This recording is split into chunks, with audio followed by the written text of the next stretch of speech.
Jesus is saying, it is written, means he is using the word of God as a weapon. రెండంచులు గల ఖడ్గమని వాక్యం మనకు తెలుసు, కానీ మర్చిపోతాం అది ఖడ్గమని. We always aspire to have a sword.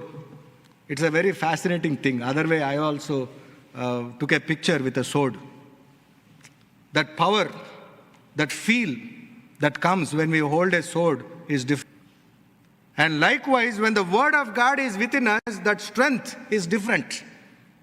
That fascination should be differently demonstrated. Do we demonstrate that authority and power?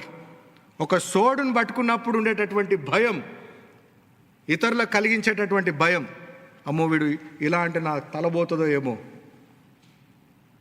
అలా వాక్యం అనేటటువంటి ఖడ్గము మనలో ఉన్నప్పుడు ఇతరులు భయపడాలి. People should be able to scare themselves to come and play with us. మనల్ని deviate చేసేటటువంటి మాటలు మాట్లాడకుండా వారు జాగ్రత్త పడాలి, ఎందుకంటే వాడి దగ్గర ఖడ్గం ఉంది అని వారు గుర్తించాలి.